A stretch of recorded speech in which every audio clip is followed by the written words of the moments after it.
அனைவருக்கும் வணக்கம். இன்றைக்கி பார்த்தீங்கன்னா நான்மணி கடிகை பார்த்தீங்கன்னா அறநூல்களில் நாலடியால் ஆல்ரெடி பார்த்து முடித்தாச்சு. இன்றைக்கி நான்மணி கடிகை கொண்டு வந்திருக்கேன். சரிங்களா? நான்மணி கடிகை விளிம்பி நாகனார் இயற்றியது. நான்மணி கடிகை சார்ந்து எல்லா டீட்டெயில்ஸு இதில் டெப்த்தாக பார்த்துடலாம். சரிங்களா? நான்மணி கடிகை கடிகைன்னா 4 மணிகளாலான கடிகை. என்னங்க? துண்டு. ஓகேங்களா? கடிகைன்னா என்னங்க? கடிகைன்னா துண்டுங்களா? அப்போ 4 மணி என்னங்க? முத்து, பவளம், மரகதம்,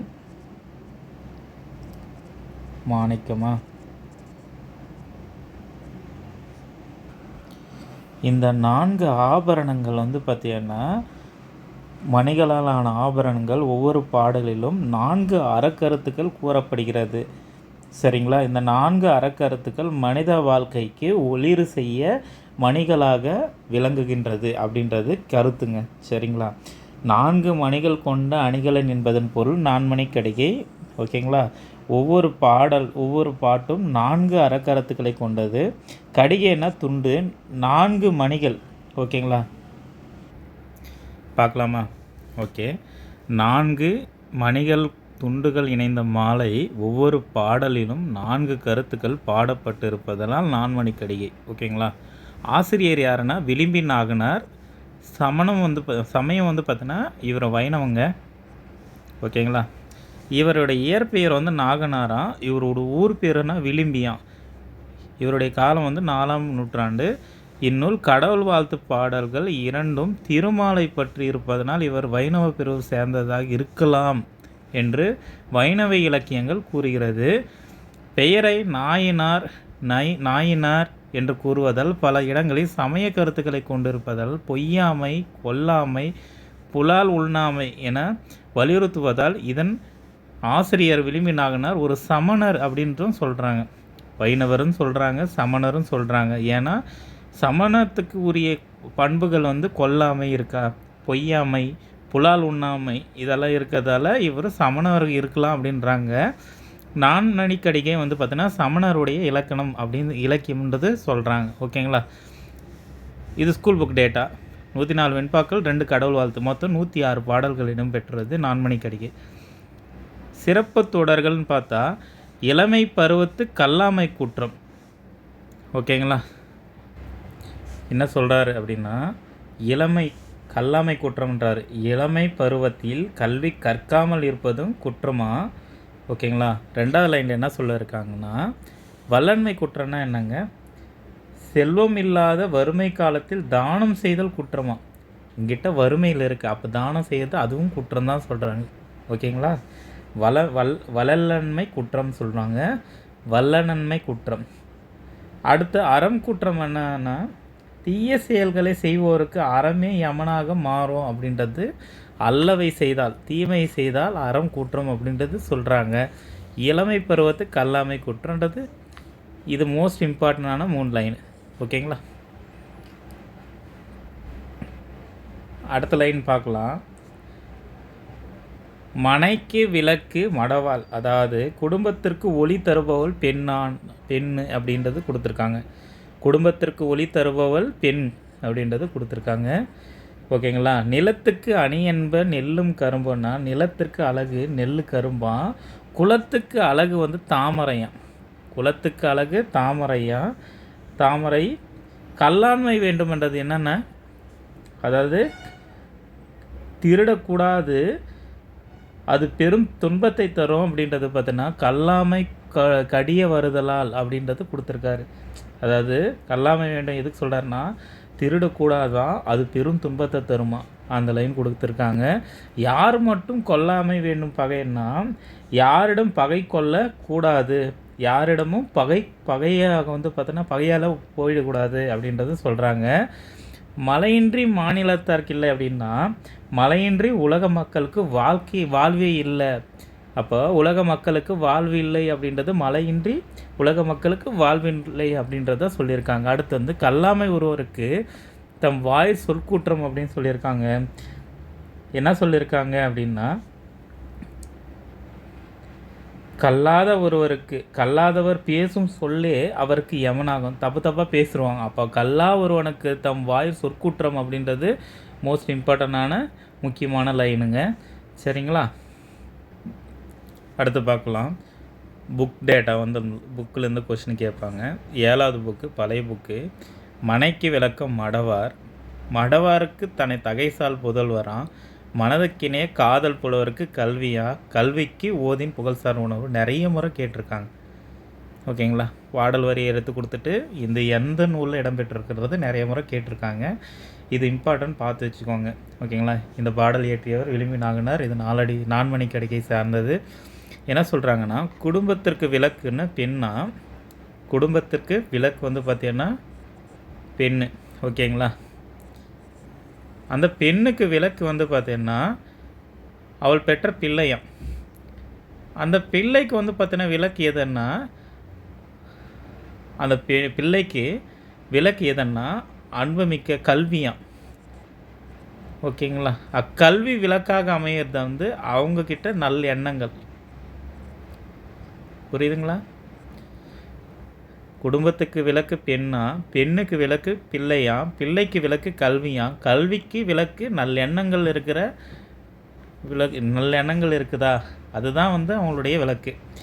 இதில் மடவார்ன்றது பார்த்தீங்கன்னா பெண்ணை குறிக்குது. தகைசாலன்னா பண்பில் சிறந்த குறிக்குது. மனக்கினியன்றது மனதுக்கு இனியன்றது குறிக்குது. காதல் புலவர்ன்றது அன்பு மக்களை குறிக்குது. ஓதினா எதுவென்று சொல்லும்போது புகழ்சார்னா புகழை தருமா. உணர்வுன்றது நல்ல எண்ணங்களை குறிக்குதுங்க. இது கேட்டிருக்காங்க. சரிங்களா? டிஎன்பிசியில் விளிம்பி நாகனார் 200ஆம் ஆண்டுக்கு முற்பட்ட, அதாவது கிபி 200 ஆண்டுகளுக்கு முற்பட்ட கடைசங்க கால புலவர் அப்படின்றாங்க. நான்மணிக்கடிகையில் 106 பாடல்கள், அதான் 104 + 2 கடவுள் வாழ்த்து சேர்ந்து 106 பாடல்கள் மொத்தமாக கொண்டது. ஓகேங்களா? இந்த பாடல் பார்த்துருங்க. இந்த பாடல் 100வது பாடலுங்க. 100வது பாடல் நான்மணிக்கடிகை. மாசுபடியும் மனிதன் சீர் குன்றாதாம் பூசிக்கொளினும் இரும்பின் கண்மாசோம் பாசத்துள் இட்டு விளக்கினும் கீழ்த்தன்னை மாசுடை காட்டிவிடும். ஓகேங்களா? என்ன சொல்கிறாங்கன்னா, மாணிக்கம் என்னங்க, அழுக்கு படிந்தாலும் மாணிக்கம் பெருமை குறையாது. ஓகேங்களா? அதே மாதிரி இரும்பு எடுத்துக்கிறாங்க. இரும்புன்னு பார்த்தோன்னா இரும்பு வந்து பாதுகாப்பாக பாதுகாத்து பூசினாலும் துரு பிடிக்கவே செய்யும். துரு ஆகிடும். கண்டிப்பாக இரும்பு வந்து ஒரு நாள் துரு பிடிக்கும். அப்போது கீழ் மக்கள் இருக்காங்களே, கீழ் மக்கள் யார்? அன்பு காட்டினா தீய குணத்தை காட்டுபவர் தான் கீழ் மக்கள். அப்போது நம்ம அன்பு அவங்ககிட்ட காட்டினாலும் தீய வந்து பார்த்திங்கன்னா குணத்தையே நம்மக்கிட்ட காட்டுவாங்க. பொருளுடைய முக்கிய கருத்து என்ன சொல்கிறாங்க அப்படின்னா, நல்லவர்கள் எப்போதும் உயர்வாக இருப்பாங்களாம், ஆனால் தீயவர்கள் எப்போதும் குணத்தை மாற்றிக்கிட்டே இருப்பாங்க. தீயவர்களுடைய குணத்தை நம்மளால் மாற்ற முடியாது, நல்லவர்கள் எப்பவும் உயர்ந்தவர்களாக இருப்பாங்கன்றது இந்த பாடலுடைய மீனிங்கு. 100வது பாடல் இது எதிர்பார்க்கலாம். ரொம்ப ரொம்ப இம்பார்ட்டன்ட், பார்த்து வச்சுக்கோங்க. மாசுபடினும் மனிதன் சீர் குன்றாதாம். இந்த லைன்லாம் கொடுத்துருவாங்க டைரெக்டாக, புரிஞ்சு வச்சுக்கோங்க. புரிஞ்சு படித்தா தான் நீங்கள் வந்து பார்த்தீங்கன்னா அங்கே எடுக்க முடியும். படிக்காதீங்க. இலக்கணத்தை வந்து புரிஞ்சு பார்த்து பொருளோடு படிச்சிங்கன்னா உங்களுக்கு மறக்காது. சரிங்களா? அடுத்து பார்க்கலாமா? இப்போ நான்மணிக்கடிகையில் பாடல் வரிகள்னு சொல்லிட்டு ஒரு லிஸ்ட்டு எடுத்துகிட்டு வந்திருக்குங்க. சப்போஸ் அதில் வரலைன்னா இந்த ஏரியாவில் இது மாட்டிக்கும். சரிங்களா? பார்க்கலாமா? அகம் பொதிந்த தீமை மனம் பிறக்கும். என்ன சொல்கிறாங்கன்னா, மனதில் கபடம் அல்லது தீய எண்ணங்கள் மறைத்து வைத்திருக்கிறாங்கள்ல, அவர்களிடம் நல்ல பண்புகள் கொண்ட அமைதியான மனம் தோன்றாது அப்படின்னு சொல்கிறாங்க. அகம் பொதித்த தீமை மனம் பிறக்கும் அப்படின்றது இதுதான். சரிங்களா?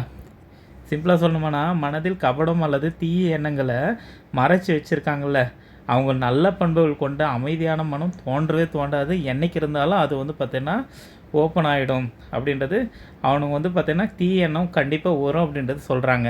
அஞ்சாமை அஞ்சுக்கன்னா, அஞ்ச வேண்டிய பழி மற்றும் பாவ செயல்களுக்கு நாம் கண்டிப்பாக அஞ்சியே தீர வேண்டும். ஓகேவா? என்ன சொல்லணும்? பாவ செயல்களுக்கு நாம் கண்டிப்பாக அஞ்சி தீர வேண்டும் அப்படின்னு சொல்கிறாங்க. ஓகேங்களா? நாம் வந்து கெட்டது பண்ணக்கூடாதுன்றதுக்கு நம்ம அஞ்ச வேண்டும். அருளில் பிறக்க அறநெறி என்னன்னா அறம் சார்ந்த உன்னத வழிகளில் அனைத்தும் ஒருவரது மனதில் பிறக்கும் அன்புனால கருணையினால் மட்டுமே உண்டாகுன்றது அருளில் பிறக்கும் அறநெறின்றது சொல்ல வராங்க. சரிங்களா? அடுத்து வந்து பார்த்தோன்னா அல்ல புரிந்தாருக்கு அறம் தோன்றா அப்படின்னா என்னென்னா தொடர்ந்து தீய செயல்களை செய்கிறான்ப்பா, பழகியவனுக்கு மனதில் தர்ம சிந்தனை ஒரு போது இயலாதுப்பா. அல்ல புரிந்தவருக்கு அறம் தோன்றான்னு சொல்லிட்டாரு. ஓகேங்களா? அடுத்து வந்து பார்த்தோன்னா அல்லவை செய்யாருக்கு அறம் கூட்டுறோம் அப்படின்னு ஆல்ரெடி பார்த்தாச்சு. பாவ செயல்களை அநீதிகளை செய்கிறதுக்கு அந்த அறக்கடவுளே அவனுக்கு யமனா தண்டிப்பாங்க அப்படின்றது ஐயம் இல்லை அப்படின்றது சொல்ல வராங்க. அடுத்து வந்து ஆசாரம் என்பது கல்வி. நல் ஒழுக்கத்துடன் வாழ்வதே ஒருவன் பெற்ற கல்வியினுடைய உண்மையான அடையாளன்றது பார்த்தீங்கன்னா ஆசாரம்ன்றது ரொம்ப இம்பார்ட்டண்ட்டாக சொல்லியிருக்காங்க. ஒழுக்கத்தோட கல்வி அப்படின்றது சொல்லியிருக்காங்க. இளமை பருவத்து கல்லாமை குற்றம் என்ன சொல்லியிருக்காங்க? கற்கும் திறனை இளமை காலத்திலே கல்வி கற்றாமல் சோம்பேறியாக இருப்பது பெரும் குற்றம். இளம் வயதில் சோம்பேறியாக இருக்குது பெரும் குற்றம் சொல்லியிருக்காங்க. ஓகே. இல்லாமை வேண்டின் இரவு எழுக அப்படின்னா என்னங்க? இல்லாமை வேண்டின் இரவு எழுக அப்படின்னா வறுமை நம்மை அணுகக்கூடாது என்று நினைப்பவர்கள் அதிகாலையில் எழுந்து உழைக்க வேண்டும். இயர்லி மார்னிங் 5 மணிக்கெல்லாம் எஞ்சிக்கணும் அப்படின்றது சொல்கிறாங்க. நான் சொல்லங்க, 4 மணிக்கடியே விளிம்பு நகர சொல்கிறார். ஓகேங்களா? என்ன சொல்கிறாருன்னா வறுமை நம்மை அணுகக்கூடாதுன்று நினைக்கிறவங்க அதிகாலையில் எழுந்துக்கோங்க, இல்லாமை வேண்டின் இரவு எழுக அப்படின்னு சொல்லியிருக்காரு. அடுத்து வந்து என்மையில் இன்னாதது இல்லை அப்படின்னா இன்மையில் இல்லாதது இல்லைன்னா வாழ்க்கையில் வறுமையை விட கொடுமையானது வேறு ஒன்றும் இல்லை அப்படின்றது சொல்லியிருக்காரு. ஓகேங்களா? அடுத்து வந்து பார்த்தோன்னா ஈன்றாலோடு என்ன கடவுளும் இல்லை அப்படின்னா நம்மை பெற்றெடுத்த தாயை விட சிறந்த தெய்வம் எண்ணுவதற்கு வேறு யாரும் இல்லை, தாயை விட பெரிய சக்தி எதுவும் இல்லைன்னு சொல்லிட்டு கேஜிஎஃப்பில் ஒரு டைலாக் வரல, அந்த மாதிரி வந்து இங்கே சொல்ல வராங்க. சரிங்களா? உலகிற்கு அணியன்னார் அன்புடைய மக்கள் அப்படின்னா என்னென்னா பரந்த இந்த உலகத்திற்கு அணிகலன் போன்றவர்கள் யாருன்னா பிறருடன் அன்பு காட்டி வாழும் மக்கள் தான் அப்படின்றது இங்கே சொல்ல வராங்க. சரிங்களா? உள்ளம் குலைபட வாழார் உறவோர் அப்படின்றது என்னென்னா மன உறுதி. ஓகேங்களா? மன உறுதி மிக்க பெரியவர்கள் எத்தனை கஷ்டம் கொடுத்தாலும் தன்மானம் இழந்து வாழ மாட்டாங்க அப்படின்றது சொல்லியிருக்காங்க. அடுத்து வந்து உள்ளம் கொலைப்பட வாழார். ஓகேங்களா? அதுதான் அதுக்கு மீனிங்கு. அதாவது மன உறுதி கொண்ட பெரியவர்கள் எல்லாம் கஷ்டம் கொடுத்தாலும் தன்மானம் இழந்து போக மாட்டாங்க, வாழ மாட்டாங்கன்னு சொல்கிறாங்க. அடுத்து வந்து எல்லா இடத்திலும் கொலை தீது அப்படின்னா எந்த காரணத்தை கொண்டு எந்த சூழலிலும் பிற உயிர்களை கொல்லும் மிகப்பெரிய பாவம் அப்படின்றது எல்லா இடத்திலும் கொலை தீதுன்றது லைனுங்க இம்பார்ட்டனு. இந்த தீதுன்றது எதில் வருது? சமணத்துக்கே உரிய கொல்லாமை பற்றி சொல்லுதா? ஓகேங்களா? அடுத்து எல்லற்க என்றும் எளியர் என்று அப்படின்னா ஏழ்மையிலும் இருப்பவர்களே அல்லது பலவீனர்களோ ஒருபோதும் இகழ்ந்து பேசக்கூடாதான். ஏழையாக இருக்கான் இவனை வந்து தாக்கி பேசிடலாம் அப்படிலாம் எல்லற்க என்றும் எளியவர் என்று அப்படின்றது சொல்லியிருக்காரு. ஏழையாவோ அதாவது உன்னை விட பலவீனமாக இருக்கிறவங்கள இகழ்ந்து பேசாத அப்படின்றது சொல்கிறாரு. அடுத்து வந்து கண்ணில் சிறந்த உறுப்பு இல்லை அப்படின்னா மனித உடம்பில் உள்ள உறுப்புகள் எல்லாவற்றுக்கும் கண்கள் போன்ற ஒரு சிறந்த உறுப்பு வேறு ஒன்றும் இல்லை. அது என்னென்னா அறிவு கண்ணை வந்து குறிக்குது. இங்கே கண்ணில் சிறந்த உறுப்பு என்னதுன்னு சொல்கிறாங்க? அறிவு கண்ணு சொல்கிறாங்க. நீங்கள் உடனே கண்ணுன்னு சொல்லிட்டு சொல்லக்கூடாது, அறிவு கண். ஓகேங்களா? கல்லில் பிறக்கும் கதிர்மணி அப்படின்னா என்னங்க? ஒளி வீசும் மதிப்புடைய மாணிக்க கற்கள் இருக்குல்ல, சாதாரண கற்கள் இருந்தே பிறக்கின்றது அப்படின்றத சொல்கிறேன். கல்லில் பிறக்கும் கதிர்மணி அப்படிங்களா? இன்னொன்று சொல்லுவாங்களே, சேற்றில் பிறந்த செந்தாமரை பூ அப்படின்னு சொல்லிட்டு யார் கர்ணனை சொல்லுவாங்கள்ல. ஓகேங்களா? சும்மா தெரிஞ்சுக்கோங்க. கல்லில் பிறக்கும் கதிர்மணி என்ன சொல்கிறாங்க அப்படின்னா ஒளி வீசும் விலை மதிப்பற்ற மாணிக்க கல் வந்து பார்த்தீங்கன்னா சாதாரண கற்கள் இருந்து தான் பிறக்கிறது அப்படின்ட்டு சொல்லியிருக்காங்க. அடுத்து கள்ளி வயிற்றில் அகில் பிறக்கும் மற்றில் வாய்த்த பிறை இல்லை அப்படின்றது என்ன சொல்கிறாங்க? கள்ளி வயிற்றில் அகில் பிறக்குமா என்ன சொல்கிறாங்கன்னா கற்றினில் வாய்த்த பிறை இல்லை அப்படின்னா கள்ளி வயிற்றில் அகில் பிறக்குன்னா மனம் தளராத கள்ளி மரத்தில் வாசனை மிகுந்த அகில் பிறப்பது போல் சாதாரண குடிசையில் இருக்கிறவங்க சான்றோர் பிறக்கிறாங்க அப்படின்றது இங்கே சொல்கிறாங்க. ஓகேங்களா? கற்றலின் வாய்த்த பிறல்லன் மனிதன் அடையாள கூட கூட பெரிய பேர்களில் நல்ல கல்வி கற்பதை விட சிறந்த வேறொன்றில்லை அப்படின்னு இது பிரிக்கிறாங்க. கல்வி வயிற்றில் அகில் பிறக்கும். பார்க்கலாமா? கல்வி வயிற்றில் அகில் பிறக்கும் என்ன சொல்கிறாங்க? மனம் தளராத கள்ளி மரத்தில் உள்ள வாசனை மிகுந்த அகில் பிறக்குமா? சாதாரண குடிசையிலையும் சான்றோர் பிறக்கிறாங்கன்றது தான் அகில் பிறக்கும். இதில் இன்னொன்றுன்னா கற்றலின் வாய்த்தது பிற அல்ல. இது வந்து பார்த்தீங்கன்னா கற்றலின் 2 லைன் தனியாக அங்கே பிரிச்சுக்கோங்க.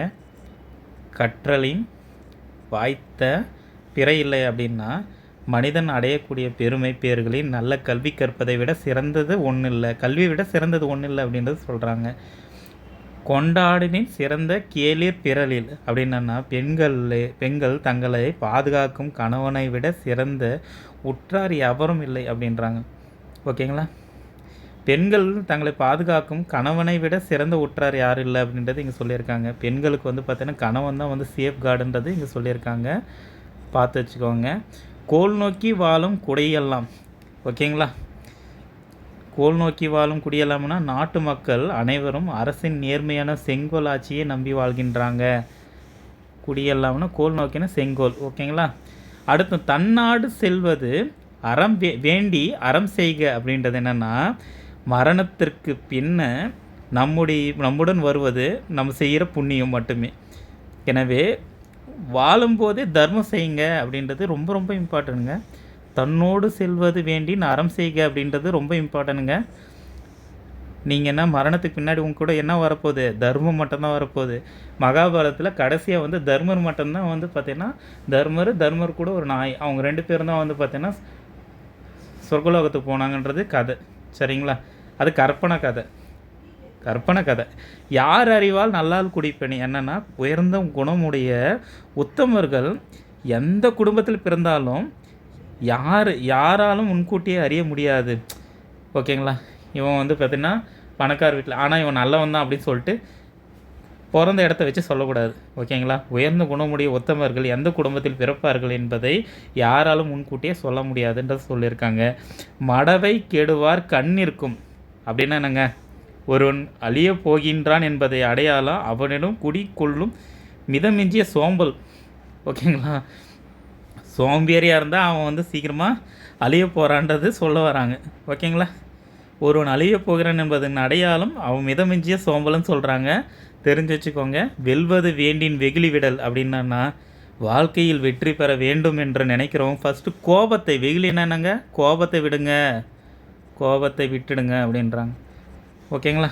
வளமில்லா போல் தத்து வல்லன்மை குற்றம் அப்படின்னா ஆல்ரெடி ஃபஸ்ட்டு பார்த்தது தான். வறுமை காலத்தில் அளவுக்கு மீறி வாரி கொடுத்தியன்னா உன் குடும்பத்திற்கு துன்பம் வரன்றது சொல்லியிருக்காங்க. சரிங்களா? சரி, இந்த இதை வந்து 7வது பாடலும் 100வது பாடலும் வந்து பார்த்தீங்கன்னா ஆங்கிலத்தில் ஜி போப் வெளியிட்டார். ஆல்ரெடி 100வது பாடல் உங்களுக்கு வந்து பார்த்தீங்கன்னா இந்த கிளாஸில் சொல்லியிருப்பேன். ரொம்ப ரொம்ப இம்பார்ட்டன்னு. 7வது பாடல் 7வது 100வது பாடல் வந்து பார்த்தீங்கன்னா ஜி போப் வந்து பார்த்தீங்கன்னா மொழிபெயர்த்து வெளியிட்டிருக்காரு. கடிகைனா துண்டுன்னு தெரியும். கட்டுமரம், கட்டுவடம், ஆபரணம், தோல்வலை என பல பேர் இருக்குது. இவர் வைணவ சமயத்தை சேர்ந்தவங்க, நிறைய பேர் சமணத்தை சேர்ந்தவங்க. ஏன்னா கொல்லாமையெல்லாம் சொல்கிறாரு அப்படின்றது இருக்குது. மேற்கொள்னா அல்லவை செய்யறதுக்கு அறம் குற்றம் ஆல்ரெடி பார்த்ததுக்கு. மழையின்றி மாநிலத்திற்கு இல்லை, மனைக்கு பால் கற்றழிவில்லா உடம்பு, இளமைக்கு பருவத்து கல்லாமை குற்றம், யார் மட்டும் கொல்லாமை வேண்டும், பகையை மட்டும் கொல்லக்கூடாது, கற்றார் ஒருவருக்கு தம் சொற்கூட்டம் அப்படின்றது ஆல்ரெடி நம்ம பார்த்துட்டோம். ஓகேங்களா? பேசுறது எல்லாமே தப்பாக பேசுவான்றதான் கற்றா ஒருவனுக்கு தம் வாயில் சொற்கூற்றம்ன்றது இருக்குது. சரிங்களா? இன்றைக்கி வந்து பார்த்திங்கன்னா 4 அடியார் வந்து பார்த்திங்கன்னா டீட்டெயிலாக வந்து டீகோட் பண்ணியாச்சு. ஸ்கூல் புக்கில் எல்லா டேட்டாவும் கொண்டு வந்தாச்சு. இதை தாண்டி வந்து அவுட் சோர்ஸும் நல்லா ஸ்ட்ராங்காக எடுத்தாச்சு. சரிங்களா? வீடியோ பிடிச்சிருக்குன்னு நினைக்கிறேன். அடுத்து ஒரு நல்ல வீடியோவில் பார்க்கலாம். தயவுசெய்து வந்து பார்த்தீங்கன்னா எப்படி இருக்குன்றது பார்த்தீங்கன்னா கீழே கமெண்ட் பண்ணுங்கள். அப்போ தான் அடுத்தடுத்த வீடியோ போடுறதுக்கு நான் வந்து சோர்ஸை தேடி போகிறதுக்கு எனக்கு ஒரு எனர்ஜெட்டிக்காக இருக்கும். சரிங்களா? All the best. நல்லா படிங்க. தேங்க்யூ. வீடியோ பிடிச்சிருந்தா லைக் பண்ணுங்கள், சப்ஸ்கிரைப் பண்ணுங்கள், ஷேர் பண்ணி விடுங்க. நன்றி.